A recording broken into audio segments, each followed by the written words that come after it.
What's up, NBA fan? What's up, all sports fans? This your boy, JB, host of the Behind the Bench podcast network channel, giving a shout out to the rest of the crew: Shy, Kelvin, Jermaine, KB Film Room, Big Dog Talk Sports. That's right, that's right. For everyone who's tuning in, thank you for supporting Behind the Bench. Subscribe to the channel. Help make this show the best that it can be for the year 2025. That's right. First month into the new year. Man. Okay, let me first say this. You know, when it comes to the NBA, and for everyone who tunes in and takes the time to listen to what we have to say, listen to my videos, I talk about the Lakers a lot, man. I talk about the young core, like the original young core, the real young core. I know I do. You see, my instincts told me something, man. And I couldn't let it go, even when I knew they were on their way out. Once they brought the hurricane to the team, I couldn't let go because my instinct told me we had something special. I'm not talking about GOAT talk. Nah, I really don't. I mean, even when it comes to this debate between, you know, Jordan and the Hurricane or whomever, you know, I don't get off into it, man, too much, because to me there is no debate. You know, you cannot sit there and say and try to convince the universe that an athlete, a professional basketball player with 6 championship losses and a losing percentage, not a winning percentage, a losing percentage in the finals, is better than a basketball player who was undefeated in championship play on any level that he competed in, where he played for the championship. It's impossible. That's why there's so much chaos now. But my instincts told me something, man. And after reading this last night, and after watching the New York Knicks play the Philadelphia 76ers, where New York wound up beating Philly in overtime, I followed every original member of the real young core. I follow all of them, man. I try to keep up with all of them. You know, they were Lakers to me, man, and they all gave 150%. So I say to myself, am I just doing all this for nothing? And then during last night's game, Josh Hart, who we drafted during the summer of 2017. We drafted him.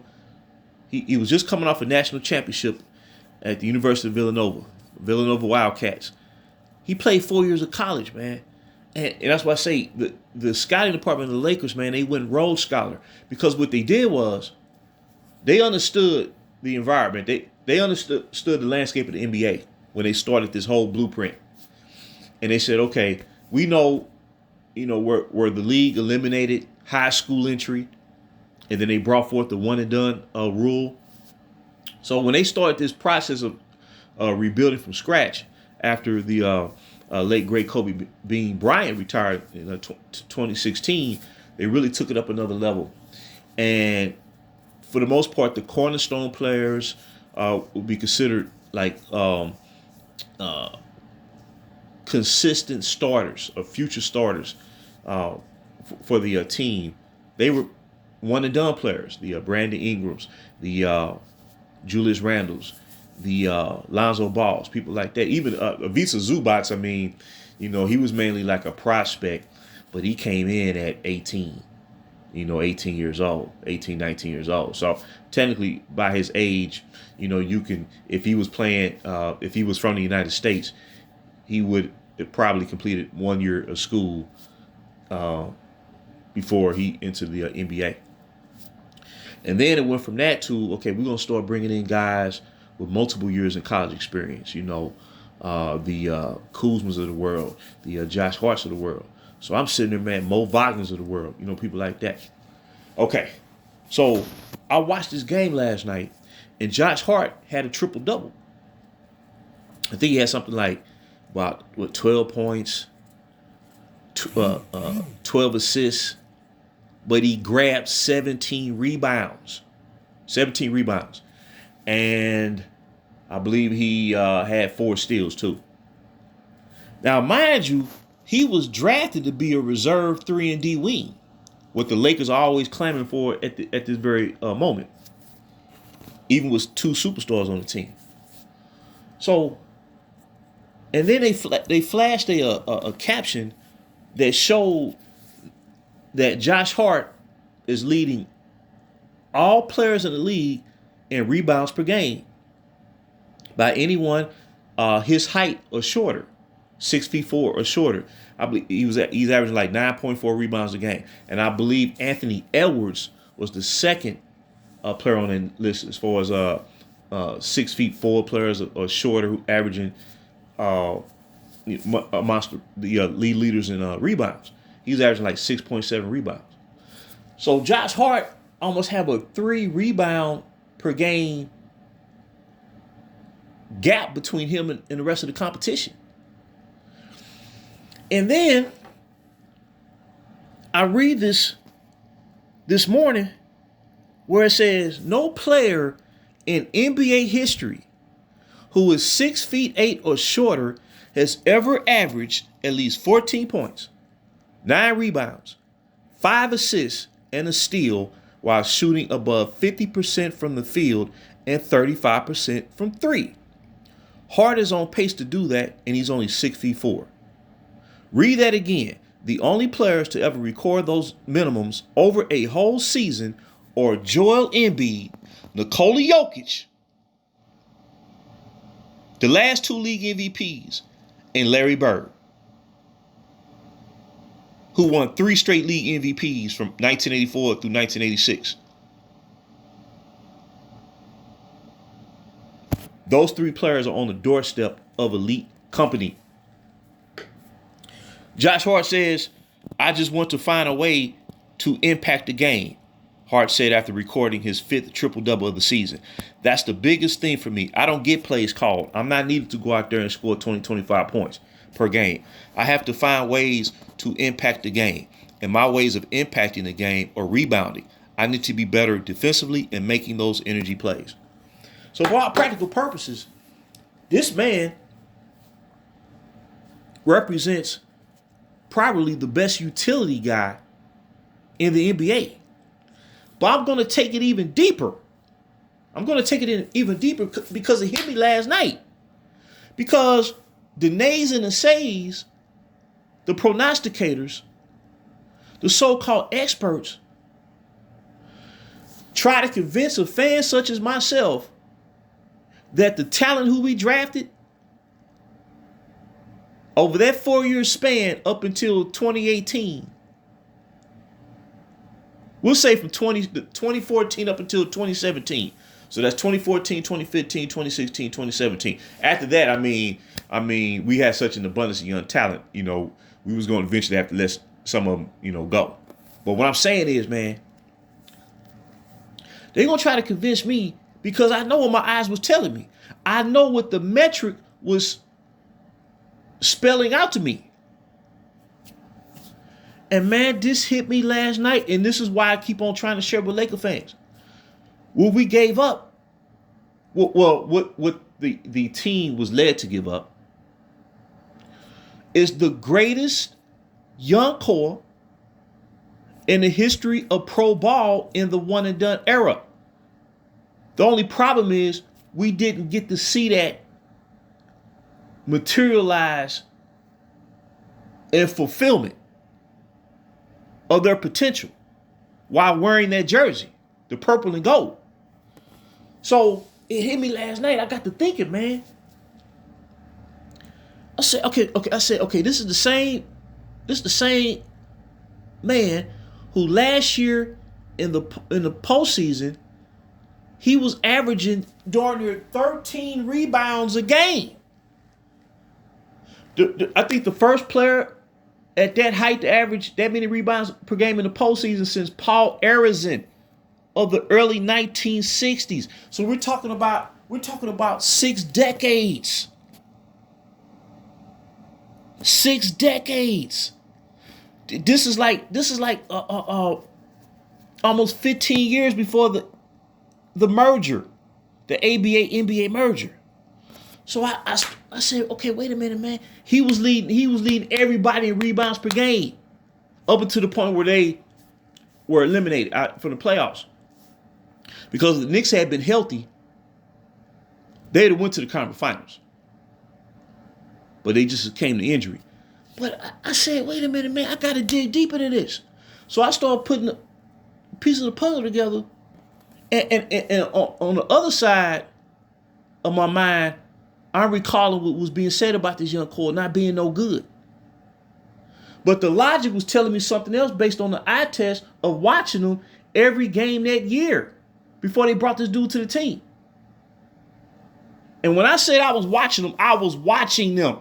It wasn't even about me saying, oh man, they gotta go out there and win a championship. No.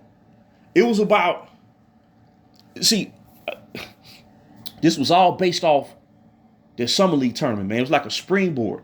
So when I watched the summer league tournament, which was the best ever, that featured the best summer league team in the history of the tournament, in that Laker team that won the tournament and finished undefeated. The most highly anticipated summer league, the most attended summer league, and the most viewed summer league before and since. So you could tell, man, the stars was lining up. And so when I watched them that year, I was like, okay, it was almost like a diagram, man. It was almost like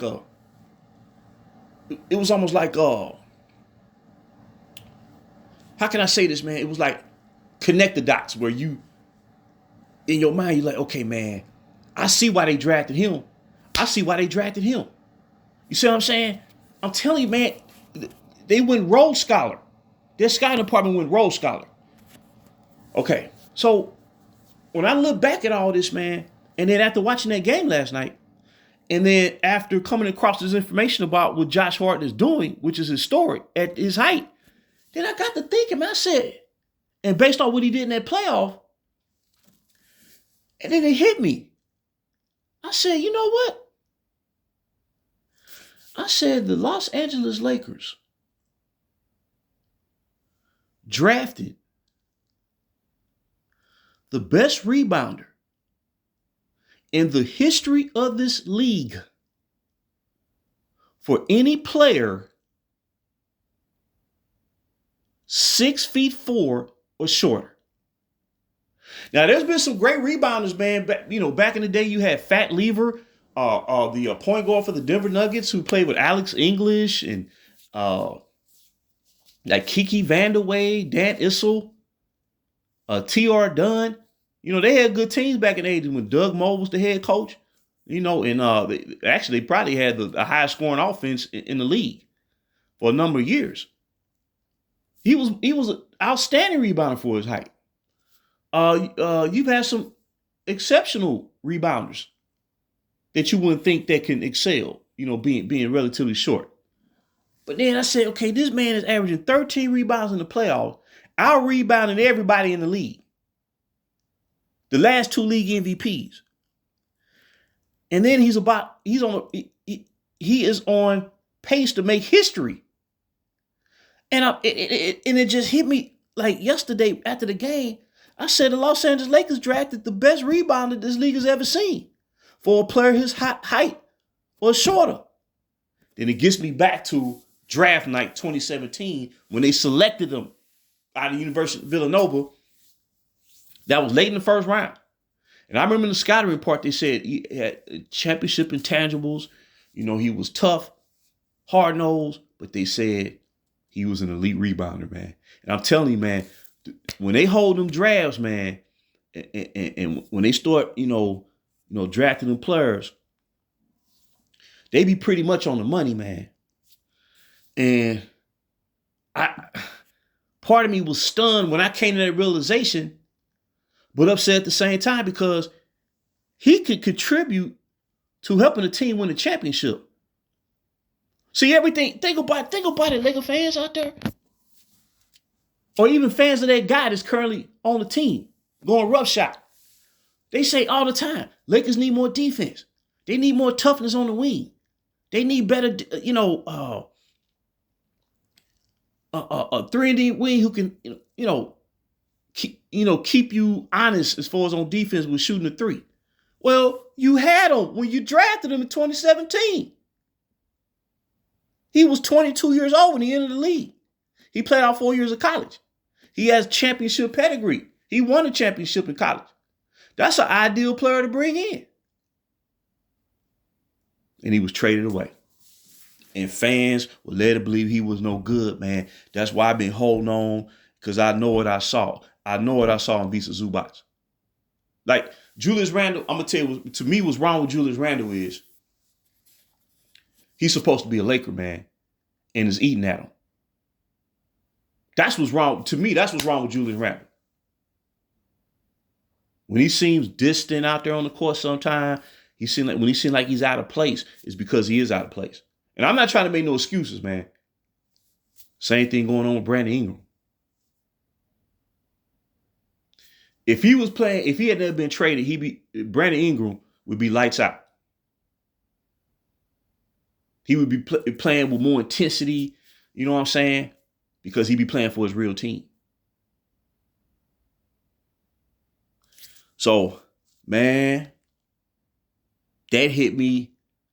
Like I said, man, I wasn't even trying to think about it. I was just watching the game. And then when they showed the graphic about his rebounding advantage over everybody else in the league at his height or shorter, and then when they came out with this information today, then I just started thinking about everything, man. I said the Lakers drafted the best rebounder ever this league has ever seen for a guy his height. Ever. But they're gonna sit there and say, we don't draft talent, we don't develop them. No, we would have developed them with no problems at all if they didn't bring that dude to the team. The problem ain't what it is, man. When you brought that dude to the team, immediately you had to operate on his timeline. Because he's not going to show willingness to elevate young players because he's really has not shown that he can do that. So as soon as they brought him here, the young core was gone. It had nothing to do with them not being able to play or not having no talent. I gotta watch the best rebounder ever at his height and shorter playing for somebody else instead of playing for the purple and gold. And they lacking the rebounding now. Outside of AD, Anthony Davis, they're one of the worst rebounding teams in the league. But before all this started, the Lakers were the second best rebounding team in the league by percentage. By percentage. By percentage. I would say a large reason because of Randall's rebounding ability. Lonzo Ball's averaging over 7 rebounds a game. You see what I'm saying? And then Josh Hart. Lopez was he was solid. You know what I'm saying? He was solid. It was by committee. That's what I'm trying to say. It was by committee. So, man, I'm telling you, dog, when that hit me today, man, I said, man, the talent that we gave up, dog. The talent that we gave up, man. It could have been a decade for the ages, man. I know it in my heart. That's what I'm saying, man. It ain't no ifs, ands, or buts, or maybes. Because the metric is showing. Look at what Zubats is doing out there. So, Ingram, his first playoffs, he averaged 27, 7, and 7. 4 straight games of averaging, scoring 30 points against the number 1 seed team in the league. That was the Phoenix Suns. Best record in the league. Julius Randle, 2-time second team All NBA. First player since Larry Bird, averaged 24, 10, and 6, shooting 80% from the free throw line, 40% from 3. So that means second team all NBA in the Eastern Conference. That means there was only one power forward in the NBA better than him, and that was Giannis Antetokounmpo. Man, I'm telling you, dog. If we saw this through, we'd be a machine. We'd be beyond a juggernaut. Beyond, because we had it all. All we needed was that final piece just to connect everything together, which is the right star player who can come with the right mindset, you know. But I know my instincts weren't telling me lead me the wrong way. So Josh Hart will go down in history as the best rebounder history of the game. Anyone his height or shorter, and the purple and gold drafted him back in 2017. My God, my God. But yeah, I just wanted to drop that nugget. Until next time, JB for BTB behind the bench.